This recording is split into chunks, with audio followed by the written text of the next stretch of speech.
Mr. Martin. What's going on here? Oh, you must have made a sudden departure. Yes, indeed, just walking along when it happened. When what happened? Mr. Martin, what is the last thing you remember before coming here? Well, it was Friday night. I was just walking, and now I'm here. So where is here? Mr. Martin, after you left the bar, your body then succumbed to acute alcohol poisoning. Meaning what? Mr. Martin, at 10:47 p.m. on April 23rd, you died. Please, call me Jack. I'm not used to this Mr. Martin stuff, What did you say? Jack, you're dead.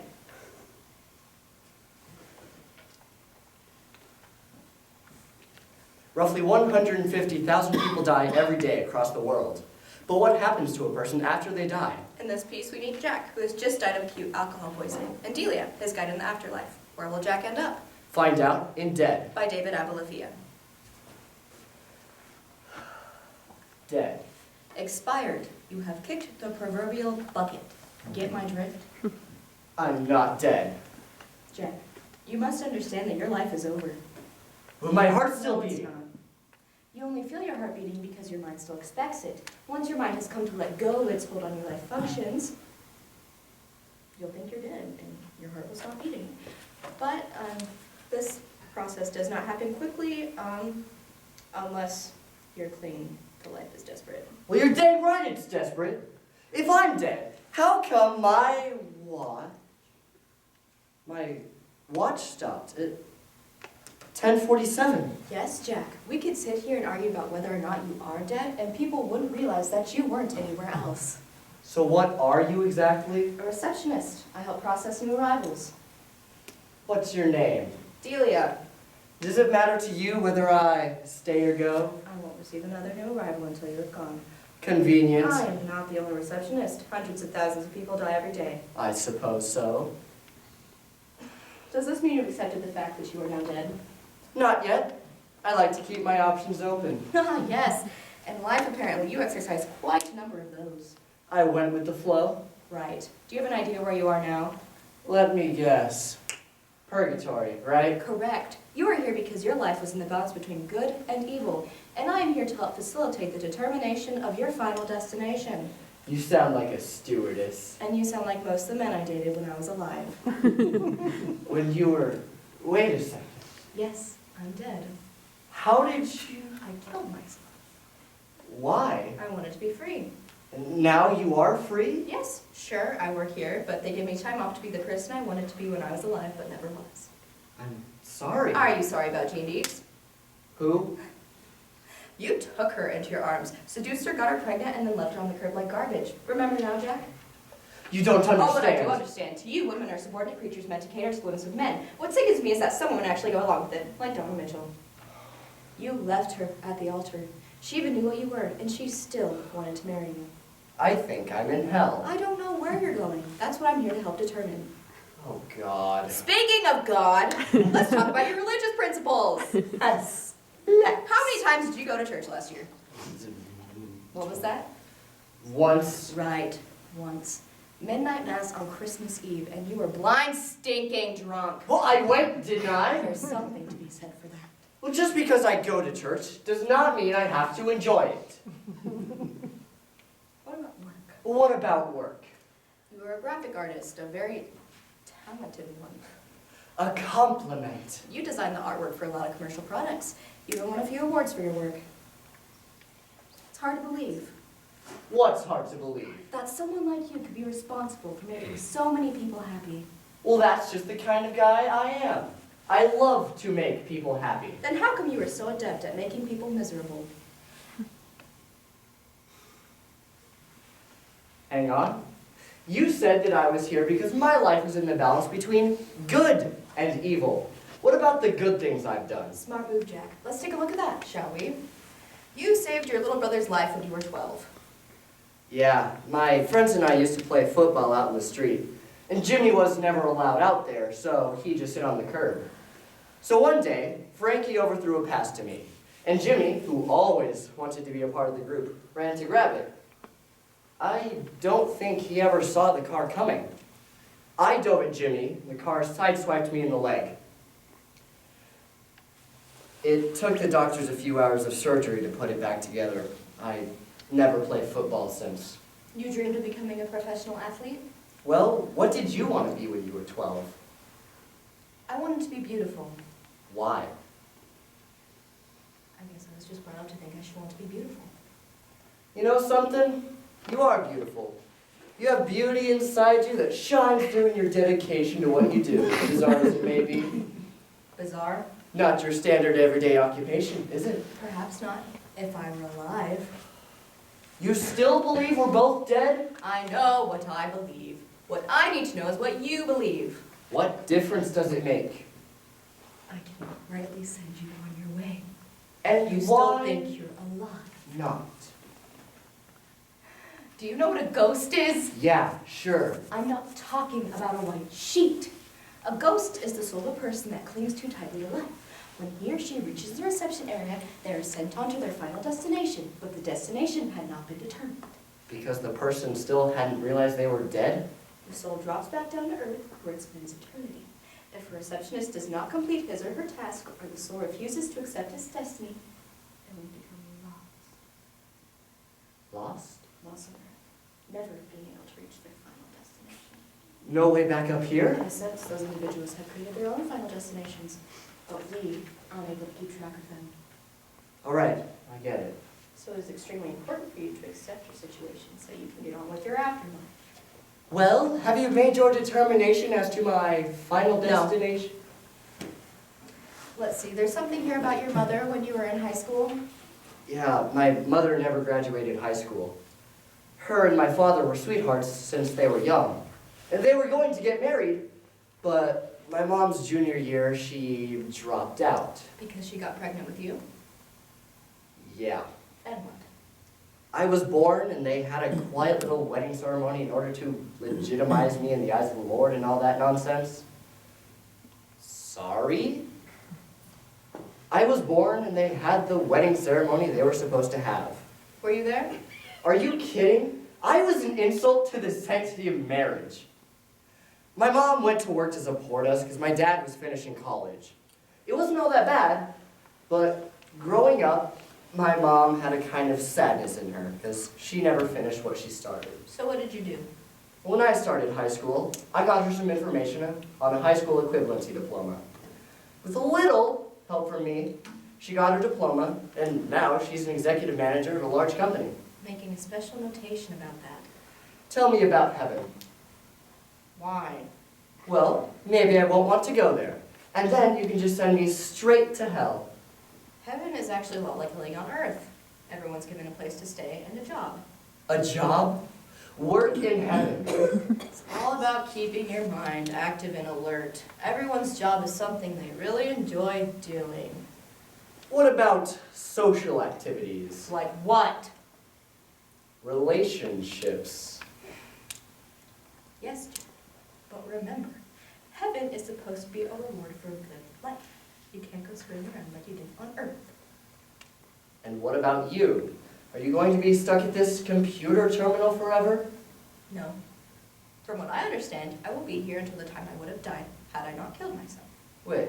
What about fate? I mean, wasn't it your fate to kill yourself? Didn't God plan that? When I was born, it was marked down somewhere that I was going to die when I reached age X. That is, unless I mess it up. Mess it up? Free will, Jack.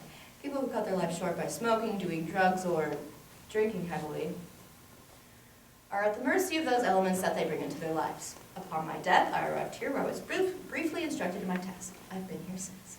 And how long ago was that? 6 years. And how old were you when you, 32. And our bodies don't age once we're dead, right? Right. So tell me, can I buy you a drink in 30 years or so? Sure, why not? That is, presuming we have the same final destination. Good point. I'm still not sure about you, Delia. Did you have a pleasant journey? The door's locked. To prevent you from opening it. Oh, yes. To prevent me from opening it. And why am I not supposed to open that door? This room is surrounded by void. Step out of that and your soul will be demolished. You'll be obliterated. You mean Step out through that door, and your soul will be in a state of unconsciousness forever. No thoughts, no memories, nothing. All right, I get it, I get it. Yeah? Okay. There may be times, however, once you are dead, that you forget that you are dead. Well, what about hell? I presume you know the Ten Commandments. Yeah. A fair amount of our judgment is based on those 10, although there are 3 of them, which are never, ever supposed to be broken under any circumstances. Thou shalt not commit adultery. That's one of them? Yes! Why? When our rules were written, polygamy was still an accepted practice. Anyone could have all the wives they would ever need. Only a man, only his wife, was still a man's wife. I see. Even now, that's still considered... An insult to the sanctity of marriage. Mary and Donnelly would have never broken it had you not coerced her into it. Well, I never meant to hurt her. I don't think you went out of your way to hurt Mrs. Donnelly, but she is bereft of the passion that you ignited in her. Maybe one day she'll be able to feel love again. Is that all? Yes. Oh. Are we still on for that drink? Yes. So what happens now? Drink the liquid in this glass, and your soul will be transported to its final destination. One last time, do you understand that you are dead? Yes. I never told anyone about Marion. Goodbye, Jack. Goodbye, Delia. Here's looking at you, kid. So, where's my final destination? What did you do to me?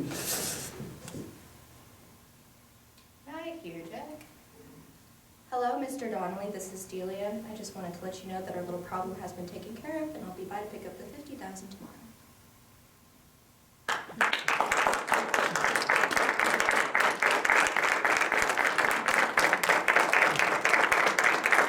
Clean meat, artificial meat, are all big threats to agricultural industry.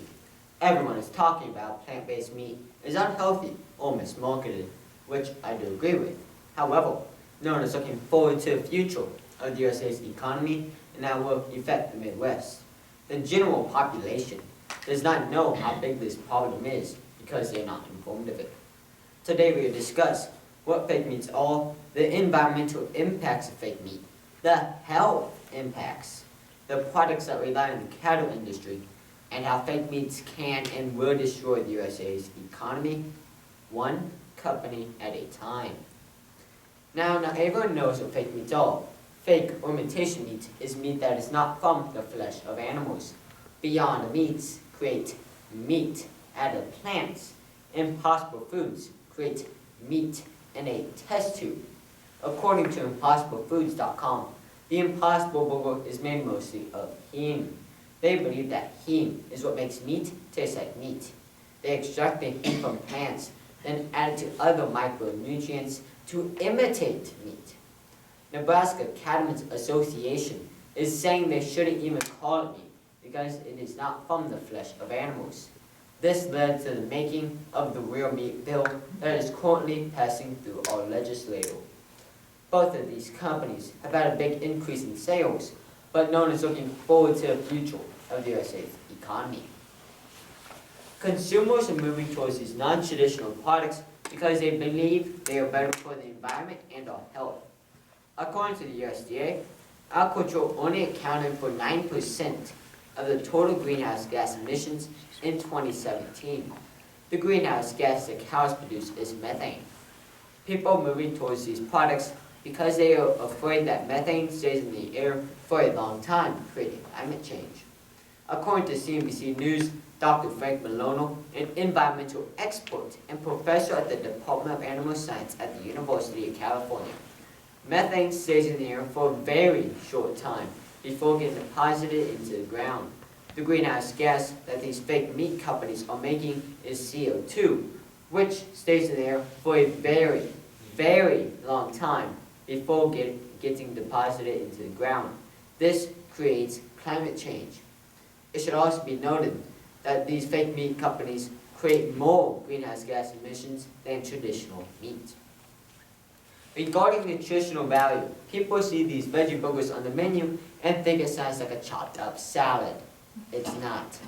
These burgers are made in industrial facilities, not gardens, made up of a laundry list of ingredients, and is questionably healthier. According to Market Watch, Burger King's Impossible Whopper has 1,240 milligrams of sodium, salt, compared to the original Whopper that only has 940 milligrams of sodium. That is 1.3 times more sodium in the Impossible Whopper compared to the original.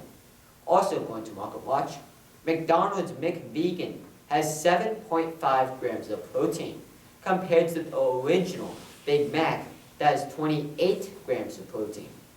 It should also be noted that these fake meat burgers cost $1 more than their traditional meat counterparts.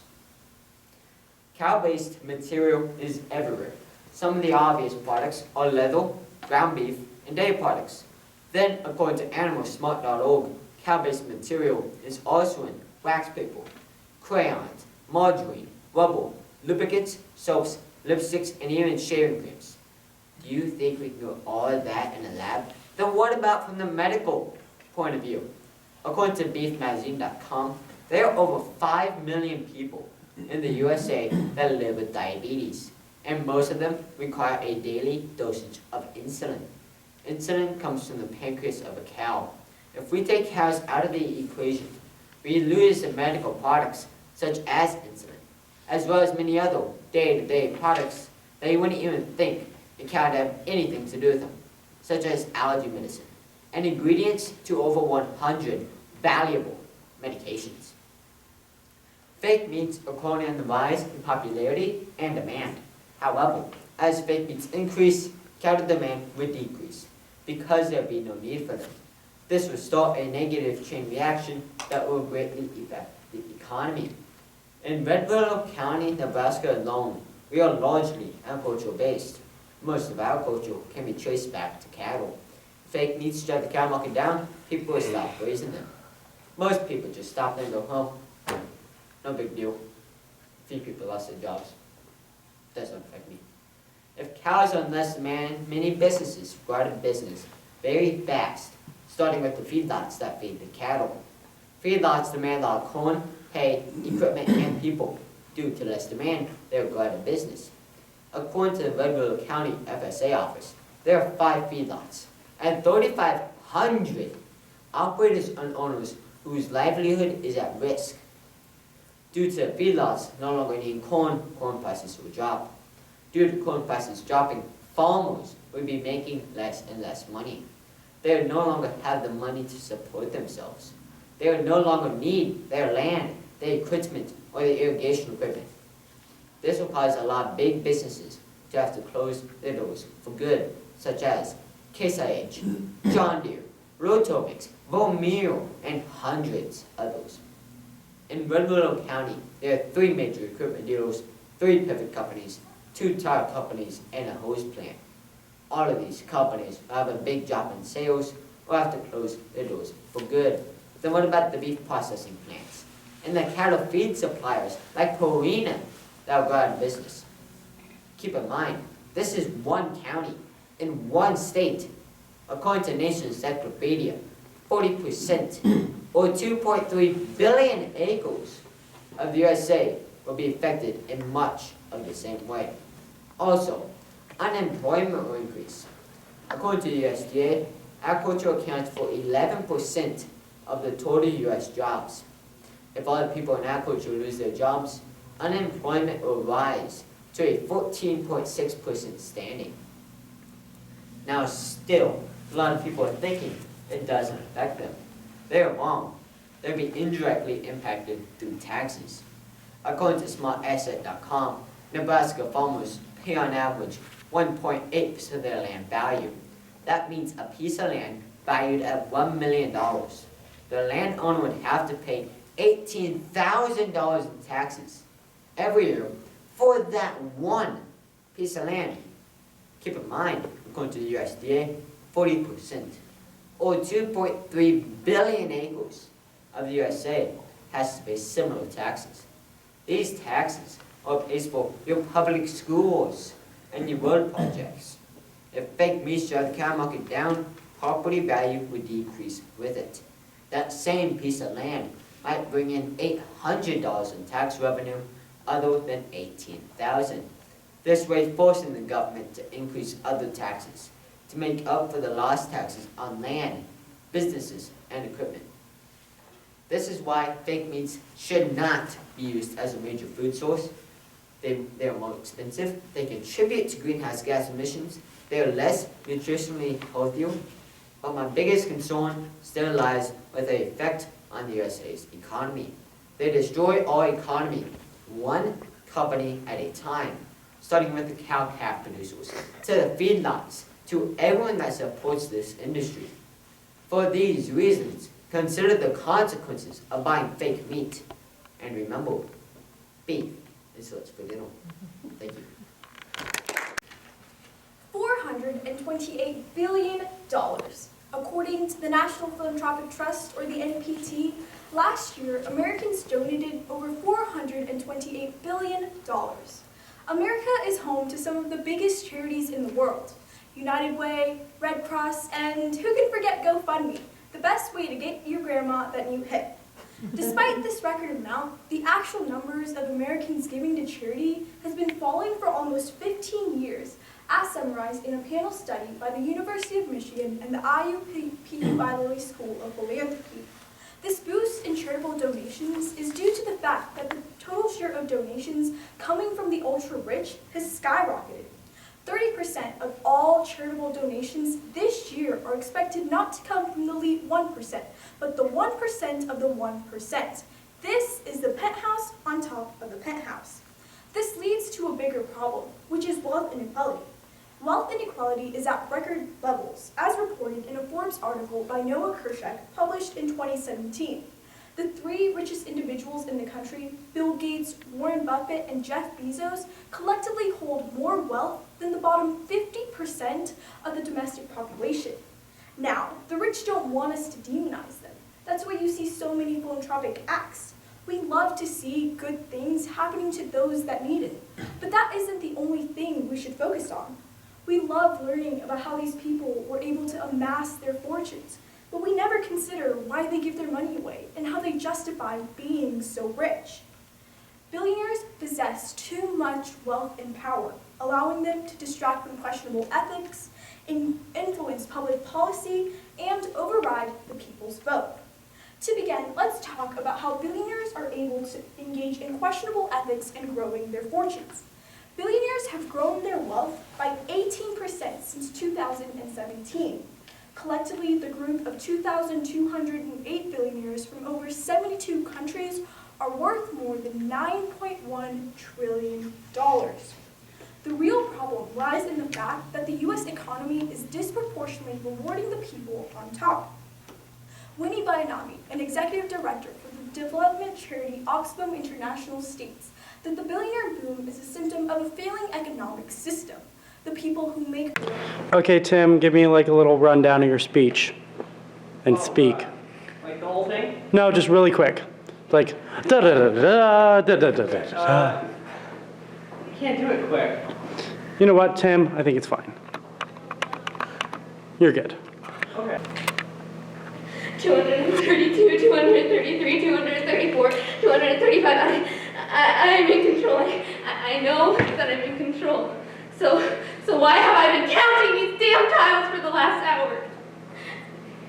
I don't understand.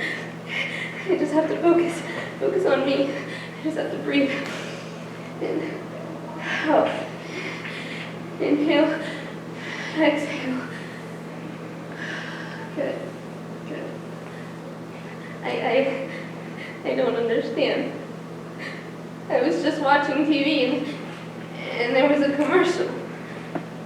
A TV commercial. A camping commercial. There was a child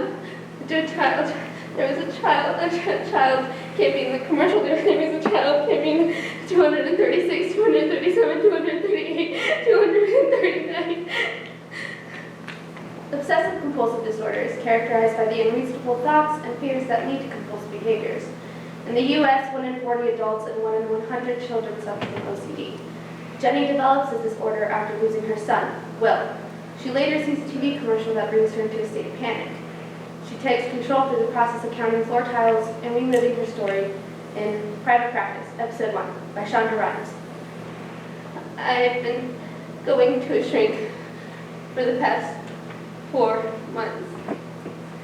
After the divorce, I couldn't handle all of the stress by myself, so I looked for help. I was left alone. I told my shrink about everything that led up to the divorce. And she helped me understand that it wasn't my fault. And that sometimes people they just fall out of love. We were making progress. I didn't think about Paul every second. I didn't even flinch at his name. She thought that she had fixed me. I thought that I was fixed. But I guess I never told her the whole story. It wasn't just Paul and I. There was Will too. The day I found out I was pregnant, that was the happiest day of my life. I went through all the stages of pregnancy. The morning sickness, the backache, the swollen feet, everything. Paul, he wanted a girl, someone he could protect and spoil, but I only asked for a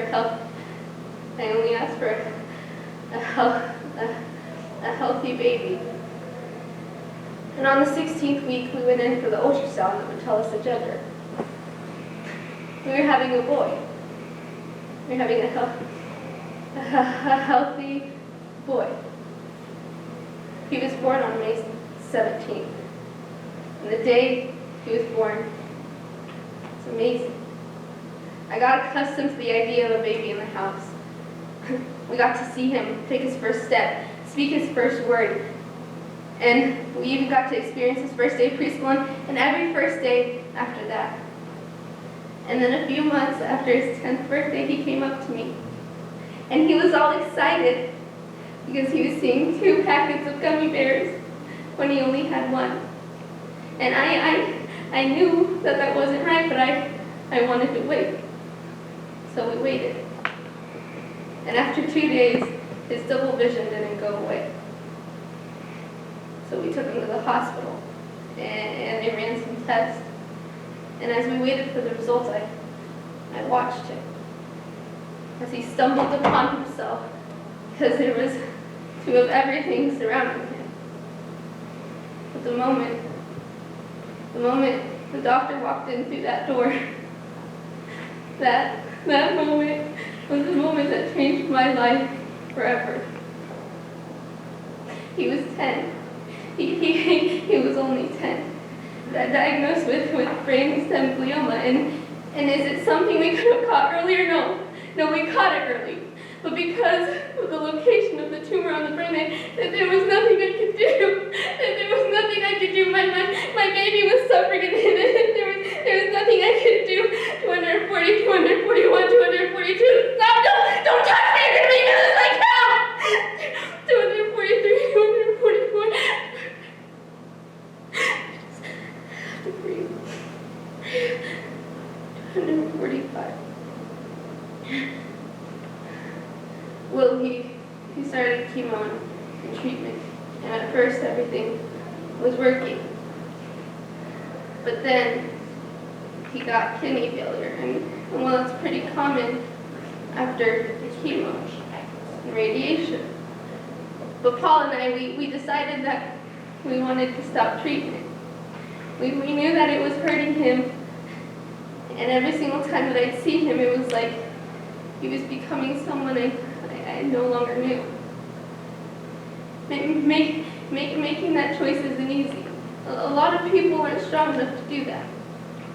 That's what the doctor told us to make us feel better about our decision. This treatment is so strong that it slowly makes kids stop being kids.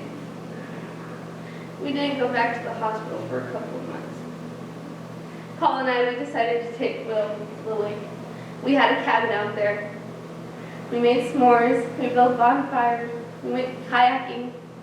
We just wanted to enjoy the time we had together. When we went back to the hospital, Will was having trouble speaking. But his spirits were high. His spirits were good. His spirits were great because he was a great kid, and then he went into a coma, and they made him comfortable, and they made sure that everybody got a chance to say goodbye. And on the 16th at 5:13 a.m. they unplugged him from the machine, and I held him in my arms while he breathed on his own for the next 4 hours. Do you know how hard it was for me to hold him in my arms like that for that long?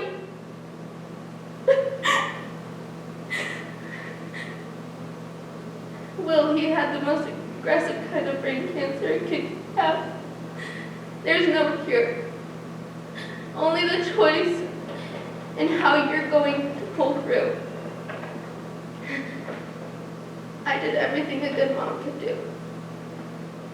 I helped him. I sang to him. I loved him. So no matter how many times I second guess myself, or my head tells me that I didn't do everything I could do, I know that I didn't let our son down. I didn't let my son down. I couldn't have let my son down. I did everything I could do. I did everything I could do. 250, 251, 252, 253, 54. I did everything I could do. 255. Modern man first arrived on this earth approximately 200,000 years ago, and by the year 1850, we had reproduced so successfully, we had put our first billion on this planet. This means it took approximately 200,000 years for our global population to increase by a factor of 1 billion. The next came in a mere 100 years, according to United Nations Commission on Population and Development. 200,000 years for the first billion, and 100 years for the next. Fast forward to today, and our global population increases at a factor of 1 billion every 12 years. And in the year 2020, our global population had reached an estimated 7.8 billion people. We are talking about overpopulation, which, according to the Oxford Dictionary, is, quote, the undesirable condition in which the existing human population exceeds the carrying capacity of Earth. Today, we will look back upon the causes of overpopulation, explore the ways the everyday person is affected, and finally, propose a solution for this global problem. Overpopulation is caused by a number of factors: a reduced mortality rate, better medical facilities, traditional-minded psychology, and even a depletion of precious resources.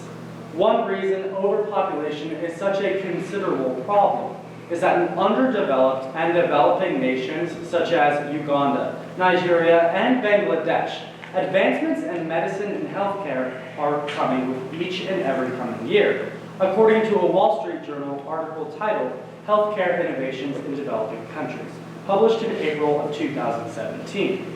These advancements, with each and every coming year, reap many benefits for humanity, including the ability to save lives and provide better medical treatment for all. A direct result of this has been an increased lifespan in population and decrease in infant mortality. With this decrease, parents can have the same number of children, yet more live to see their second year of life, while in the mere 1400s, approximately 1/3 didn't live to see their second birthday, according to Dr. Gowland of the United States National Library of Medicine. When discussing overpopulation, we should also understand that there is a psychological component as well. For thousands of years, a very small portion of the population was able to live in comfort. The rest would face poverty and give birth to large families to make up for this high infant mortality rate. Families that have been through poverty, natural disasters, or simply are in need of more hands to work are key causes of overpopulation, as they marry younger and produce more offspring. As a species, we are a biological success story. Survival of the fittest, we have survived. Not to mention, we are also a religious success story. Go forth and multiply, we have multiplied. And for our survival, we must stop, or it will be our downfall. With all of these causes, it is possible for a sparsely populated area to become densely populated, even if it is unable to sustain life, which sadly is happening right now. The effects are devastating to our Earth, and we are in desperate need of a solution. The United States Environmental Protection Agency states in an article titled Trends in Global Emission, quote, "There has been a 90% increase in carbon dioxide emissions in the last 50 years. The overuse of fossil fuels has led to detrimental effects on our environment, including the melting of polar ice caps, changing climate patterns, and even a rise in sea level. With this increase in population and ease in transportation, it makes diseases much more easy to spread, as well as much more difficult to control, according to Dr. Redfield of the United States Center for Disease Control and Prevention. Poverty is the biggest hallmark we see when discussing overpopulation issues. The United Nations Economic and Social Council states when a country becomes overpopulated, it instigates several economic issues. As a country's population begins to increase, there are then fewer jobs to support this larger number of people. This then means that there is a higher unemployment rate within a country, which instigates a higher rise in crime. This is due to the fact that people will then steal various items to supply for the basic amenities of life and feed their families. As the difference between supply and demand expand, it raises the prices of various commodities, including food, shelter, and healthcare, making it cost more to survive and feed our families. According to the eminent Harvard University sociobiologist, Dr. Edward O. Wilson, quote, "The constraints of the biosphere are fixed. If everyone agreed to become vegetarian, leaving little to nothing for livestock, the present 1.4 billion hectares or 3.5 billion acres of arable land will only support 10 billion people. This benchmark Dr. Wilson sets within his book, The Future of Life, is estimated to be reached in a mere 30 years, according to the United Nations. Now, to be frank, I'm not all that willing to give up my beef, chicken, and fish for more people to join our global population and increase some economic issues. Are you? Our global population is increasing at a factor of 1% per year. Now, this may not seem like a large number, but 1% of 7.8 billion is actually an astronomical quantity. According to the United States Census Bureau, it means that every day we add 220,000 people to our global population on a daily basis. This rate is simply unsustainable and must be stopped. The only question is how. Will it stop because of a famine, disease, war on natural resources? Or will it be because society has chosen to see the benefits of having smaller families? And by smaller families, I mean one-child families. Now, this is typically when people get uneasy when discussing overpopulation issues, as they believe I am trying to strip their rights away of having children. But I'm not trying to take rights away. I'm trying to give people rights. Simply forcing people to have fewer, a limited number, or simply no children does not work. Rather, the most efficient and fast way to reduce our global population is by empowering women to make their own reproductive choices, sending girls to school, and educating the masses on birth control, according to Stanford University's Millennium Alliance for the Biosphere and Humanity group. As a society, we need to see the benefits of having smaller families, so we choose to have fewer children. For thousands of years, we have been inculcated with this ethic that big families are happy families, and only children are lonely children. Now, this may have been the case when it was necessary for us to procreate as a species, but now we must stop. We have to change our biology and rewrite our culture to recognize the benefits of these one-child families. Because right now, all we see are the negatives. For example, when a country loses a portion of its population, there is much economic doom within the media, as capitalism requires eternal growth. So yes, when the population decreases, the economy may suffer. But taking a broader view of this picture, would this economic suffering nearly equate to what it would be when we run out of food, water, oil, and other resources needed for moderate life when we hit 10 billion people in a mere 30 years? Overpopulation has become a serious threat to the health of people and a grave obstacle to organizing peace on this planet.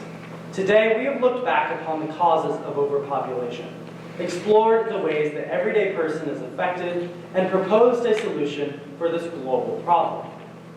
For our quality of life to be maintained or even increase as a species, our global population must be reduced. So let's change our idea of what an ideal family looks like. One is a beautiful number. Let us also not be afraid to discuss overpopulation issues, as they do not take rights away, but rather they empower women, children, and future generations. So let us be a part of the solution and choose to have no more than one child ourselves. Gillespie and Chastity told me I'm supposed to introduce myself. And so I'm going to be giving an extended speech today, and the question I drew was, will the impeachment of President Trump help or hurt his re-election efforts?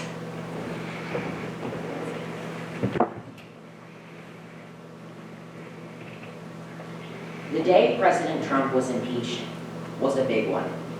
This is mainly due to the fact that he's only the third president to ever be impeached, preceded by Bill Clinton and then Andrew Jackson. Whether you supported this impeachment or you were against it, President Trump was acquitted and remains president of the United States. But we still have some questions. One of which is, will this impeachment help or hurt his re-election efforts?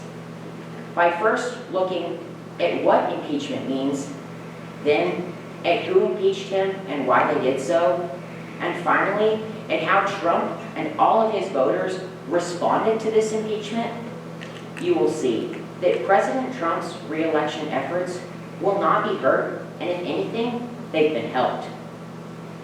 First, let's look at exactly what impeachment means. According to the Merriam-Webster Dictionary, impeachment is defined as the act of bringing formal charges against. Typically, this is meaning against a public official, such as the president. When impeaching the president of the United States, the first step is to draw up and then pass articles of impeachment.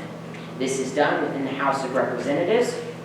Once these articles have been passed, they continue on to the Senate, where the Senate will hold an impeachment trial for the president. This goes typically as any legal trial. Witnesses are called, and it's presided over by the Chief Justice of the Supreme Court. After all evidence has been brought forward, the Senate will then vote. In order to convict, they must have a two-thirds majority, and otherwise, the president will be acquitted of all charges. According to an article by The Hill, many people don't understand impeachment completely, as if the president is removed from office before they've reached their second term, they can run again. No charges besides removal from office are actually administered. With this knowledge of what impeachment is, we can now move on and look at exactly who impeached President Trump and why they did so. According to an article published by Fox News, President Trump was impeached by the Democratic Party led by Nancy Pelosi. An article written by CNN writes that the articles of impeachment brought against him were 1, abuse of power, and 2, obstruction of Congress. The vote for the articles of abuse of power fell 230 in favor and 197 against. This is because 2 Democrats voted against the articles and 1 Democrat from Hawaii decided to vote present, meaning she didn't vote at all. The vote for the obstruction of Congress passed with 229 in favor and 198 against, as this time 3 Democrats voted against and the Democratic candidate from Hawaii still voted present. Abuse of power charges were brought against as the allegations that President Trump had withheld taxpayer money from Ukraine and asked the leader of Ukraine to investigate his competitor, Joe Biden. The obstruction of Congress charges were brought against as President Trump didn't fully cooperate within the oversight investigation. So, now that we have a better understanding on who accused President Trump and why they did so, we can finally move on and look at how President Trump and his supporters reacted to the impeachment process. President Trump can be quoted saying, "After 3 years of witch hunts, hoaxes, and scams, the House Democrats are still attempting to nullify tens of millions of ballots from patriotic Americans." This quote alone makes it very clear that President Trump was not offended and instead angry with this entire process, as he felt that the charges weren't real. His supporters could be seen gathering behind him. According to an article published by New York Magazine, President Trump briefly paused his campaign rally in Florida in order to watch the vote on the articles of impeachment, but didn't stop campaigning after that. Instead, he continued on as planned, repeatedly telling his voters that there would be no change as the trial would be over shortly. Instead of doubting him, his voters gathered behind him and attracted more supporters, as many Democrats were swayed as they didn't agree with the way the Democratic Party went about this entire impeachment process. Today, we asked ourselves, will the impeachment process of President Trump help or hurt his re-election efforts? When we looked at what impeachment means, who impeached him and why they did so, and finally, how President Trump and all his supporters reacted to this, we were able to see that the impeachment process is when someone formally charges an official. In this case, he was charged with abuse of power and obstruction of Congress, both of which were acquitted. And throughout this entire time, his supporters gathered behind him and gathered more people to support President Trump in these trying times. With this fact, we know that President Trump will be helped in his re-election efforts. Thank you. She hunkers down in her dorm room and prepares for a full night of study before her finals tomorrow. What lies before her seems like a monumental task, but she has an ace up her sleeve. She pops a few small green pills, bought off of an acquaintance with a prescription. And before long, she feels cool, calm, collected, focused. At the same time, across the country, the high school student sits in a stuffy classroom preparing to take the ACT. What lies before him seems like a monumental task, but so to clear his mind, he pops a few of those same small green pills. As the stakes in the academic world rise, the abuse of stimulants like Adderall is becoming an increasing problem. To more fully understand the problem, we will first look at the composition and effects of Adderall upon the human brain. Then, we will look at the history of amphetamine abuse. Finally, we will investigate current misuse in the modern education system. While the name Adderall is recognizable, what exactly is the drug made of, and how does it affect the human brain? Adderall is a drug commonly prescribed to treat attention deficit hyperactivity disorder, or ADHD. It is also commonly used to treat narcolepsy in adults and increase athletic and cognitive performance. The National Center for Substance Abuse Research states that Adderall is comprised of 4 salts of amphetamine: Salts in this context refer to a chemical compound that contains both positive and negative ions and is formed when mixing an acid and a base. Adderall primarily acts upon the brain by increasing the amount of dopamine and norepinephrine produced. The National Center for Biotechnology Information states that dopamine and norepinephrine are both neurotransmitters, the former responsible for emotion and mood, and the latter for alertness and energy. The steady release of dopamine brought about by the drug results in increased focus for much longer periods of time. When norepinephrine production spikes, memories are formed easier and information is retained for longer. This potent cocktail has greatly influenced history.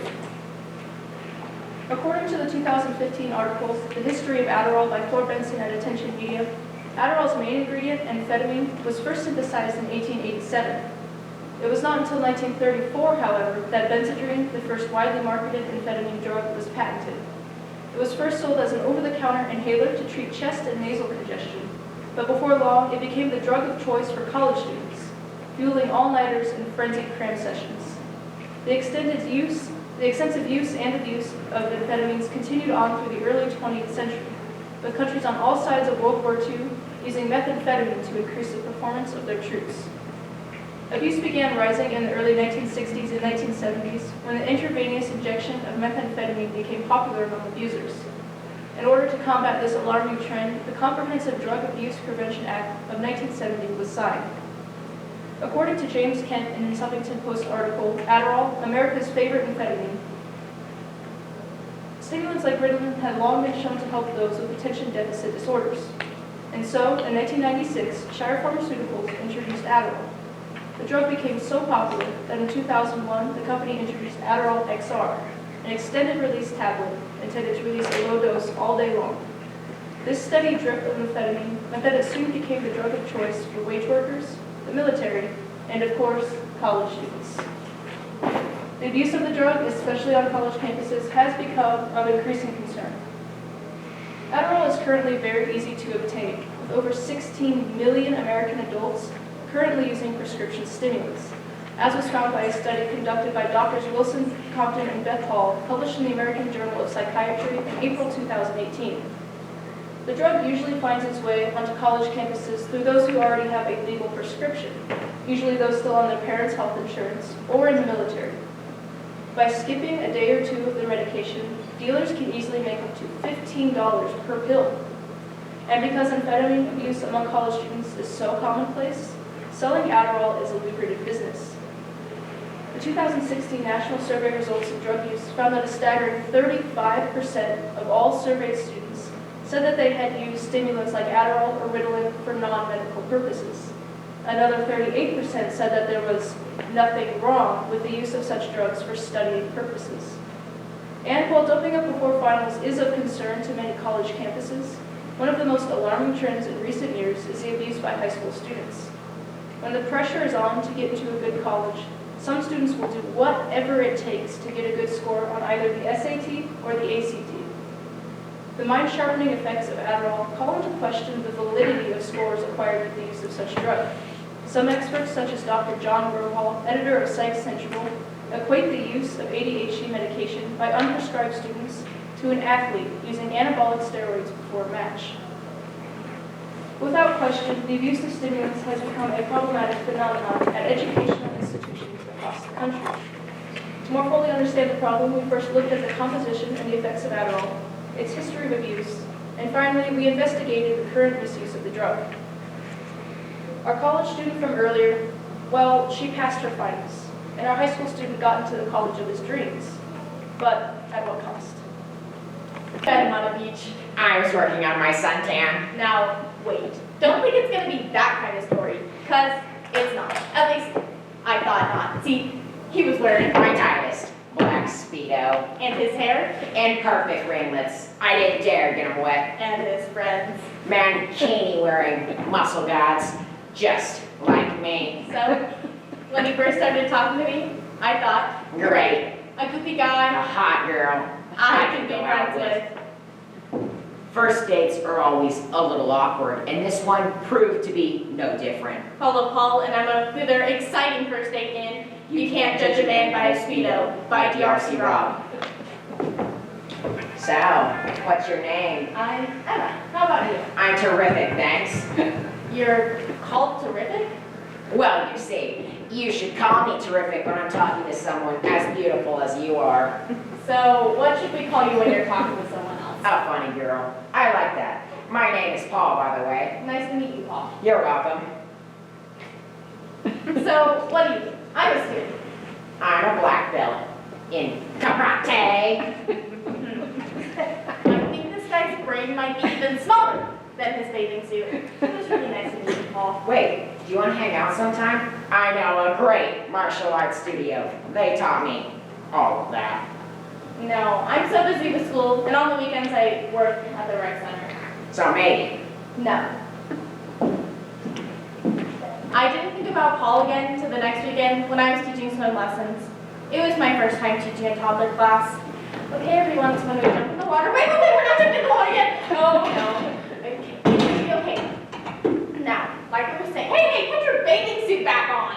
Why, hello there. Paul, what are you doing here? I came to visit you, of course. Hey, get down out of that lifeguard chair. I love to see a woman so attentive to Right children. now. She'll make a great mother someday. Sit down and don't move. Okay, now everyone put your toes on the edge of the water and stay there and don't do anything until I say go. Paul, right now really isn't a good time. Oh no, actually, it's a great time. I cleared my entire afternoon. No, just Paul. for you. Please go. Wait, don't go. Oh my. Watch out, kids. You're splashing my freshly starched pants. She's sinking. Emma, I don't think all these kids know how to swim. That's why they're in swim lessons. Paul, do you know CPR? I know. Taekwondo. Oh my, please just go get my supervisor and leave now. How about I trade you? What? I'll go get your supervisor, and you go out with me on Friday. Fine, whatever, just go. It's gonna be all right, sweetie. How many fingers am I holding up? Wow, so after I quit my job at the rec center, I knew my weekends were going to be a lot more relaxing. Hey, is Emma there? Just wanted to call and remind her about our date on Friday. Once I got through this date with Paul, Hey, Emma. Just wanted to make sure you hadn't forgotten. I haven't forgotten Paul, just like I hadn't forgotten yesterday or the day before that. Okie dokie then. See you tomorrow at 6. I'm just so excited. He got there at 4:30. Ding dong. Paul, what are you doing here? I just hate to be late, you know. My house is a 5 minutes walk to the movie theater. You never know when there's going to be a traffic jam or something. On the sidewalk? I can't believe this. The movie theater's not open yet. You know what? We can just talk. Mary, Mother of God. So, what's your favorite martial art form? Please help me get through this. I think about it all the time. There's so many to choose from. I promise I'll go to church and teach Sunday school for the rest of my life. Did you say you want to go to church? There's a mosque on the next block. I think it's the same kind of thing. Maybe we should just go wait in line for our tickets. Tier tickets, please. One man and his woman. I mean, all we have to do is just sit here and watch.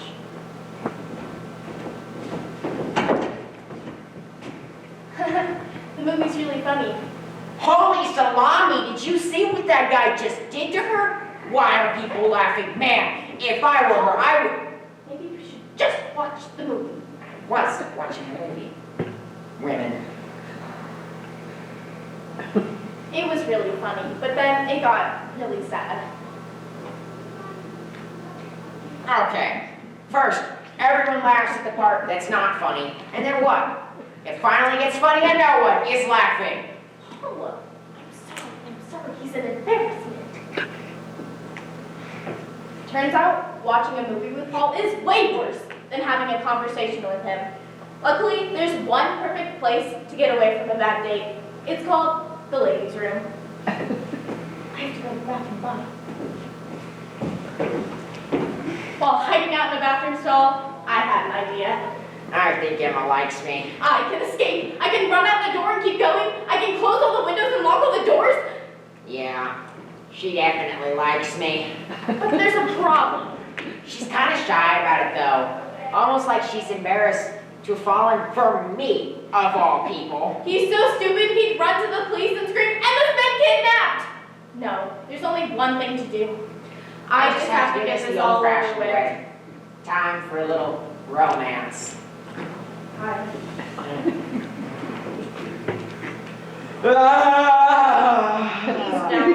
Oh, sorry, elbow cramp. Carpal tunnel gets so bad in the wintertime. One more hour. Maybe I can just meditate or something. Hey look, it's over. Where to now, lady? Let's start walking. How about a romantic stroll through this beautiful park? Let's just stick to the sidewalk. Hey, look, a baseball game. What do you say we go and check out those sluggers for a while? I say we don't. Hey, it's a foul ball. Paul, I really don't. Wait, Emma, watch out! Oh, I got you. Paul! Emma, are you all right? I was so worried. I didn't mean to use a headlock. I was just...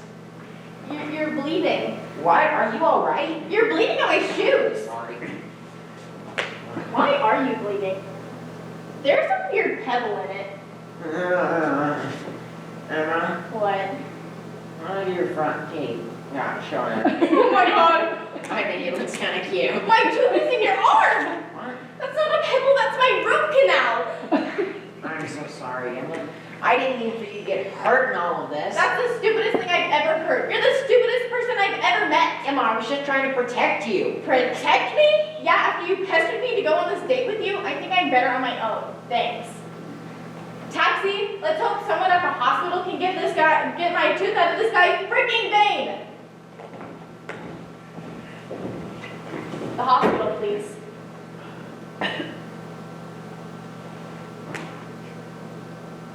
Why are you so quiet? I don't know. You're kind of scary when you're angry. Yeah, I get to walk into the hospital looking like a toothless hag. It's not that bad. I think you look more like Madonna. Madonna has a gap. My front tooth broke when I was 13, and I got made fun of until my parents could afford to fix it. I hate looking like this again. Yeah. I used to feel that way about my feet. Your feet. Wait, why are you taking your shoe off? Well, my feet are kind of strange. See? Oh my goodness. You've got. Webs, and I'm not even a duck. Isn't that awfully embarrassing? Well, it used to be. Kids used to follow me around and quack like a duck. That was mean. What did you do? Well, first, obviously, I learned how to honk like a goose. They thought that was pretty funny. Then I fell in love with karate. Once they saw what I could do to a board, or, well, yeah, pretty much just a board, they left me alone. How do I say this nicely? Don't you ever, want normal toes? Nah. Guy feet are all pretty strange anyway. But if you want me to, I'll walk into the hospital barefoot and quacking. What would that help? They just think you're ridiculous for another reason. A little hurtful, but that's okay, especially if it helps you. Paul, I was pretty hard on you tonight about what I said earlier. No worries. I guess I just like you so much I get nervous around you, and I was acting stupid. It's interesting. I mean, it's unusual that you don't care what other people think about you. Well, you have to be that way when you own your own business. Sometimes you just have to forget what people say and go out on your own. You own a business? Yeah, Mojo Dojo, the martial arts studio I keep talking about. Oh, that's really cool. That you're doing something you love so much, and that you don't care what other people think about you. I worry about that a lot. What people think of you? Good things, I promise. If they don't, they're not even worth your time. Listen, I know you probably never want to hang out with me again, and I promise I will leave you alone after this, but I just want you to know that I think you're smart and funny and beautiful even when you're missing a tooth. Thank you. You don't have to thank me. It's just what I feel. Looks like we're almost at the hospital, though. Does your studio take beginners? Yeah, most of my students are beginners. Does your studio take beginners who are judgmental, high-strung, and say nasty things to people who don't deserve it? Yeah, definitely. So it'd be okay if I stopped by sometime for a lesson, of course. Yeah, we'd love to have you, Emma. And maybe we could go to the beach afterward or something? I'd like that a lot. I think I'd like that too. I'll wear my Speedo. Bonjour, Eslaselle, bon temps roulé. Comment ça va? Tu ne parles français? Oh no. Y'all have no idea what I just said, do you? I forget sometimes we don't all know too much about Cajun culture. Well, as the official slogan of Mardi Gras, this French phrase is a caliph, translating directly to, let the good times roll. As you can see from the zestful nature of this phrase, the entire season of Mardi Gras is one of great thrill and excitement. Today, we will explore Mardi Gras' history through its origin and expansion, sink our teeth into the fun-filled traditions of this holiday, and finally, unmask a few of the popular misconceptions correlated with this carnival season. As we unearth the true meaning of Mardi Gras, we will develop our cultural understanding of this exquisite and unique holiday, also known as Fat Tuesday. Due to its literal translation from the French language, Mardi Gras takes place on, wait for it, a Tuesday. More specifically, the Tuesday prior to Ash Wednesday. This year, Mardi Gras took place on February 25th, the day prior to the official start of the Lenten season. Lent is a period of 40 days, not including Sundays, in which Christians commit to fasting, as well as the giving up of other luxuries, known as one's Lenten sacrifice, according to the Encyclopedia Britannica. Traditionally, in the days leading up to Lent, merrymakers would binge on all the rich and fattening foods that remained in their homes in preparation for this time of sacrifice, known as Mardi Gras. But why did this holiday even begin in the first place? Well, historians can't quite agree when, nor where, the true first Mardi Gras occurred. Some historians believe that Mardi Gras' roots may lie deep within paganism, according to a History Channel article titled The Origins of Mardi Gras, published in March of 2017. Dating back almost 3,000 years to the festivals of spring and fertility, Mardi Gras' roots may lie. However, a vast majority of the general population and historians concur. Mardi Gras' true roots lie within Catholicism.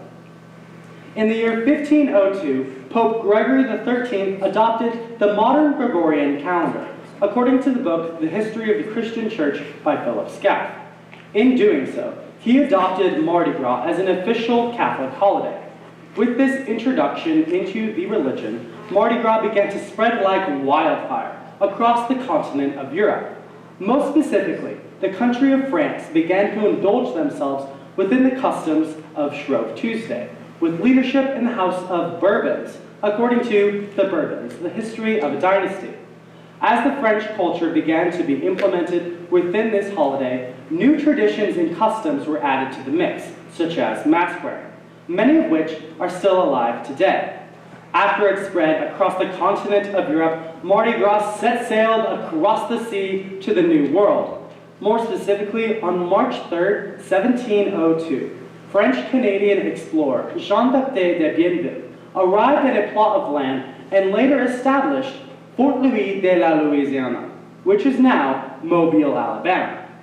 1 year later, this tiny settlement celebrated America's first Mardi Gras, according to a New York Times article titled America's First Mardi Gras, published in April of 2012. Ever since, Mardi Gras has been implementing new traditions and cultures from across the world, making it the diverse holiday it is today.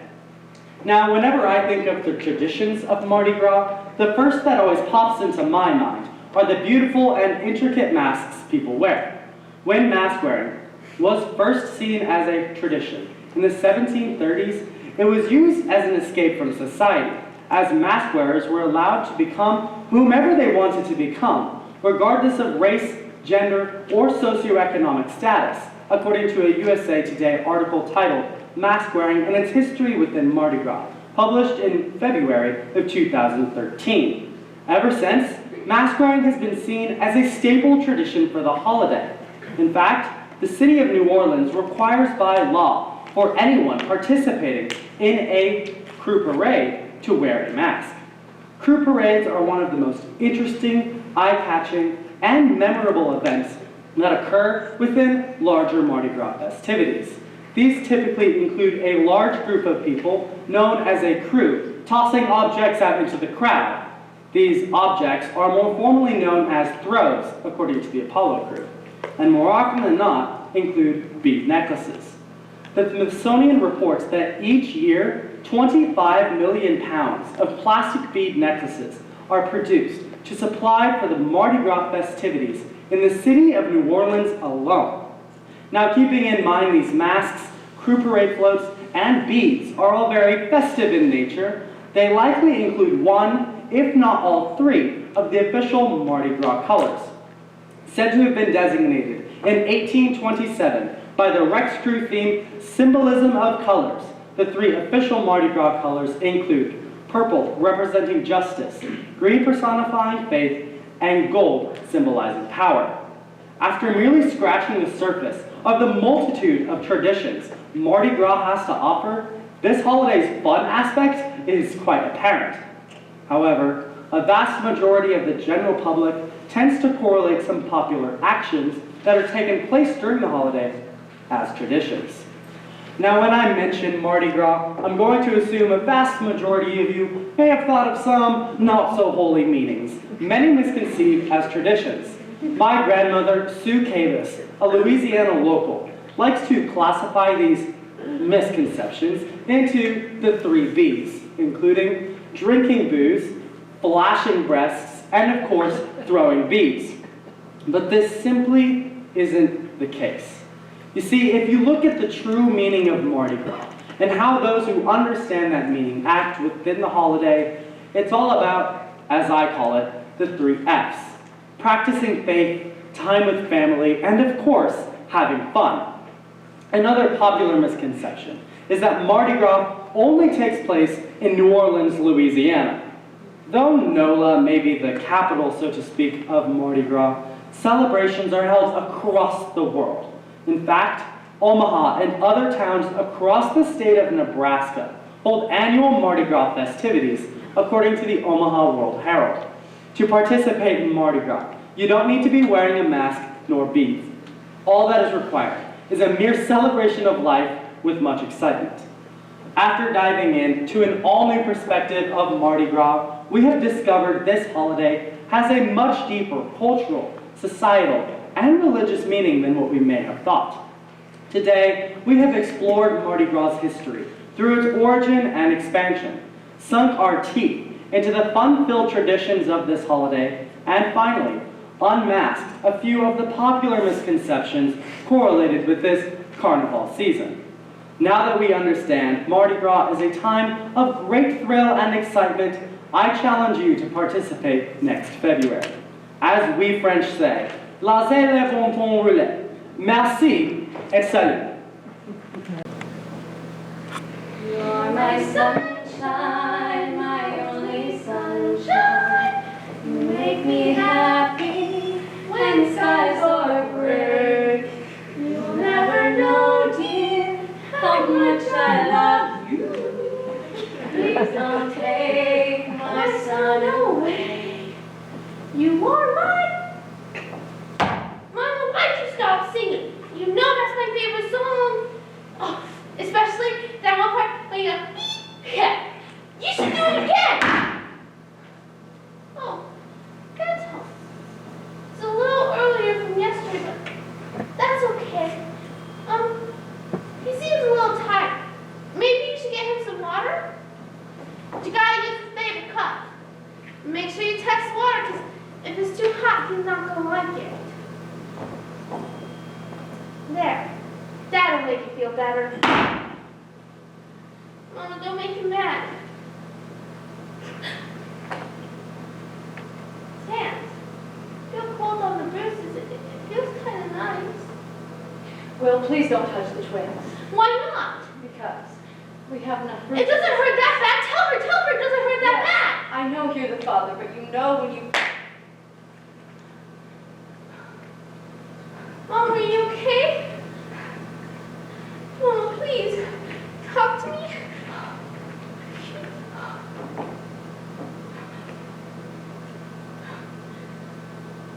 Oh, girls, I'm so sorry. I promise I won't let anything bad happen to you, ever. Domestic violence happens more often than most think. Lives can be torn apart due to the actions created there with emotional abuse, threats of violence, or physical assault. Mama is overjoyed after giving birth to Julian and Caroline. But shortly after the twins' 5th birthday, Mama is viciously murdered by her abusive husband.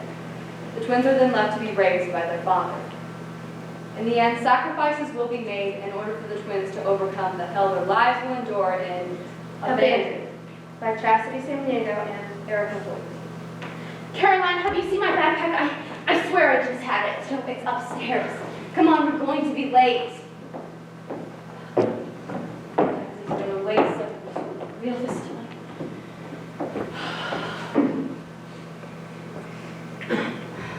Why do you do this every single morning? Don't you think we should prevent making Dad angry at all costs?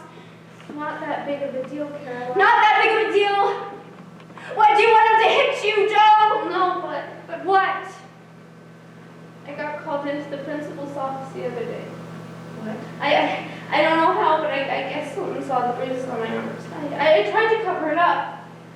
I just told the principal I ran into my bedroom door. I mean, you know how clumsy I am. I think he bought it, but I'm not sure. Joe, you know Dad has been taken in for domestic violence several times. The only reason we're still here is because we've defended him. And if we don't keep that up, then we'll be put into foster care where we could be separated. Is that what you want? No, it's not my fault. Why do you always blame me? It was an accident. I'm sorry. I didn't mean to blame you. It just stresses me.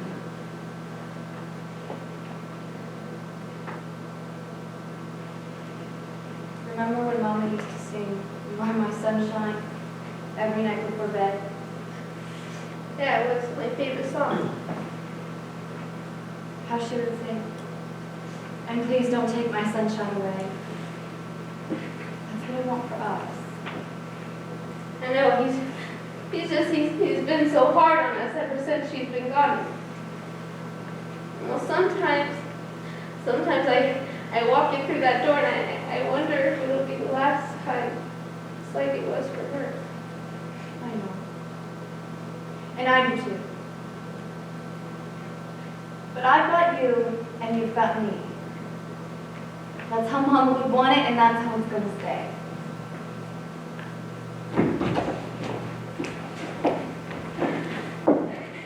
Joe, why are you home? I thought you had to do that science project. Joe, what happened to your forehead? Your beautiful Band-Aid. I just wanted him to sign the permission slip, but his stupid ring got caught in my forehead. And What permission slip? the one to go to the zoo with my biology teacher. Joe, you know. Yeah, Caroline, I know. I know he doesn't like it when we ask to go out, but don't you ever get tired of being stuck here? It's like we're prisoners. Nobody wants to be a prisoner in their own home, and yet we have to be. The only reason he keeps us here is because he doesn't want to have a punching bag. That's all he keeps us here for. I mean, I get it. The wall doesn't patch itself up after someone punches a hole in it. We do, but Caroline, I want out. I want out too. But the only way out is through foster care, and Joe, I can't leave you! In 2 years, we'll be 18 and eligible to live on our own. But until then, we just have to stay here. I know, I'm sorry. I don't mean to make him angry. I know you don't. And it's not your fault. But we need to be careful. Yesterday when I was cleaning the upstairs bathroom, I went to go organize the cabinet and I found a handgun. A handgun? Caroline, why Why would he need I that? don't know. I didn't think we had one. But I'm sure he just bought it for safety, you know? in Then case why we didn't he get tell us we live here too? Like, it makes no sense. sick. Joe, don't worry about it, okay? I'll keep an eye on it. It's not going to move. Thank you. For what? For always keeping me in line, for always cleaning up my messes. What are sisters for? But you should really go clean up because there's clumps of blood in your hair and it's kind of gross.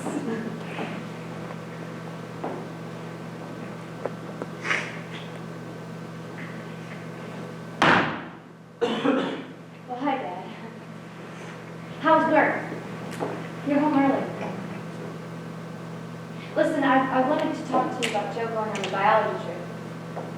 Yes, I know. I know you don't want her to go, but I know it's going to be a really great experience for her. And I know her teachers and her classmates, and they're really great.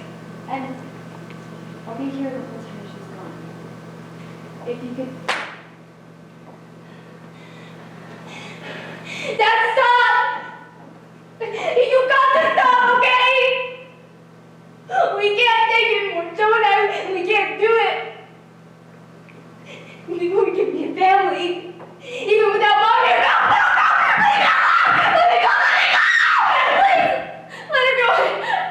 I didn't mean to, dear, I didn't want to, please. I can't handle it any longer. Please.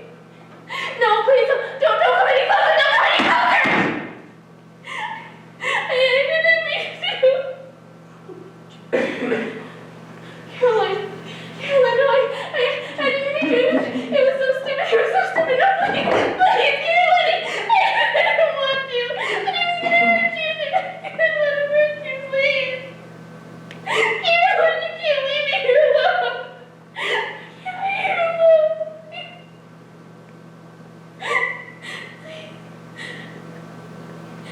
You are my sunshine. My sunshine. You make me happy when skies are gray. You'll never know, dear, how much I love you. Please, don't take my sunshine away. Please, Caroline, no. We've all tried it. Most of us have enjoyed it. And I really wish that I were here today to talk about all of pizza's amazing qualities. But I'm not. I'm here to discuss a related, but unfortunately, much more serious issue. Since its modern invention in the 19th century, millions of people worldwide have enjoyed the delectable taste of pizza. From its usually a tomato sauce base to mozzarella and pepperoni, there are so many things can go on and into a pizza. However, there's one thing that should never be placed upon a pizza. One thing that I myself firmly believe is practically sacrilegious and is a sin that no respectable pizza eater would ever dare commit. Pineapple on pizza encompasses everything that is wrong with today's society. Now, you may not think that this is as big of a deal as I do, but I can assure you, there's a very real danger present. And in the following 360 seconds, I will have convinced you to hate pineapple on pizza as much as I do. It's an abomination, and here's why. Number one, the placement of such fruit on pizza will eventually and inevitably lead to the end of the world and humanity's demise. Number one seemed like a good enough reason, so we might just leave it there. Right now, you're probably thinking, pineapple on pizza will cause the end of the world. This young man with amazing hair is delusional. That doesn't make any sense. But I can assure you, it very much does. You see, pineapple contains the enzyme bromelain, which digests proteins. In other words, as you people eat that pineapple on top of your pizza, it's eating you back. Just think about that for 2.5 seconds. Right, so I think it's reasonable to assume that if you eat enough pineapple, the bromelain will warp your brain and cause you to become addicted. Now allow me to run you through a hypothetical situation that has a very real chance of happening. President Donald Trump is sitting inside the Oval Office, wondering why they call it the Oval Office, when he thinks of an idea. Since he has a very limited amount of friends, since he keeps firing them from the cabinet positions that he placed them in, he's going to host a dinner party where he will invite the most important world leaders from all over the planet. What will he serve? Pineapple on pizza, of course, because he loves controversy. He will eat pizza out of politeness and courtesy. But little do they know that they will soon become addicted. Soon new laws will start rolling out all over the planet. The only allowed form of sustenance? Pineapple pizza. A communist regime will quickly rise from the ashes of the old world. The leader and dictator at the top of it all, perhaps the strongest pineapple on pizza advocate I know, Guy Fieri. Fieri, I'm not sure how you pronounce his last name, and I have my suspicions that even he doesn't know how to properly pronounce it. Let's be real. Did any of us honestly believe that he was just going around to diners, drive-ins, and dives, and not spreading his Nazi propaganda? This is all a very serious issue. If we don't do something about this now, it may soon become too late. Now allow me to remind you about the pineapple and what may become of it and subsequently our plan if we don't do something soon. Pineapples take around 20 months or close to 2 years to fully grow. If you use up all the habitable land on Earth, you could grow 362.7 trillion pineapples every 2 years. There are 7.5 billion people on the planet. If every one of these people ate a pizza with an entire pineapple on it for breakfast, lunch, mid-afternoon snack, dinner, dessert, late-night snack, and midnight snack, there would be 19.2 trillion pineapples used every year, and 38.4 trillion pineapples used every 2 years. There is one thing we haven't factored, though. There needs to be space to store the pineapples where they can wait to be consumed. We can reasonably conclude that these storage facilities for the pineapples will use up 9/10 of the Earth's land. That leaves only 1/10 for growing, which means that there will only be 36.2 trillion pineapples grown every 2 years. If you're following along, you may have realized that we'll have a demand for 38 trillion pineapples, but we'll only have a supply of 36 trillion pineapples. To solve this, the world leaders who, if you'll remember, have been taken over and are controlled by the will of the pineapples, will have to get rid of some of the demand, or more simply, get rid of a few of the expendable and disposable people. I believe they'll try to get rid of white, tall, dark-haired men who wear bow ties. You can see why I'm concerned. Now, I've taken the liberty of constructing this very detailed map for your benefit, so you may more fully realize our impending doom. Some of you, more observable people who are sitting in the first couple rows because you can't see that well, may notice Kansas here, which is in all black. That's because Kansas is the special state. They grow more pineapples than the rest of the United States put together. Why is this, you may ask? Because as we all know, nothing good has, does, or will ever come from Kansas. Keeping this in mind, it only makes sense that if nothing good can come from there, then everything evil and vile, such as pineapples, will. And that's all unless one of you is from Kansas, then I'm completely joking. But if not, then yeah, Kansas is the worst. Now, to ensure that none of you forget the very valuable information that I've instilled upon you today, I've created a quiz. Does this belong on the pizza in which we will go through a variety of different pizza toppings and evaluate whether or not they belong. Up first we have, some salami. How nice. The question is, does this belong on the pizza? Yes, it does. It is able to go on the pizza, and you won't be viewed as a horrendous individual. Next we have some onions. Not as good as salami, probably because it's not a meat, but it can go. Does this belong on the pizza? Once again, if you answered yes, you're correct. Next we have green pepper. Adds a nice dash of color to your meal. Some people will try to tell you that it doesn't belong on pizza, but my vote's really the only one that matters, so clearly it belongs. Next we have, we have some pineapple. Nice and slimy. The question is, does this belong on the pizza? No! I can't actually destroy this. I have to use it a couple more times. But if I had thrown it on the ground, it would have gone in the compost where it belongs, because we care about the environment.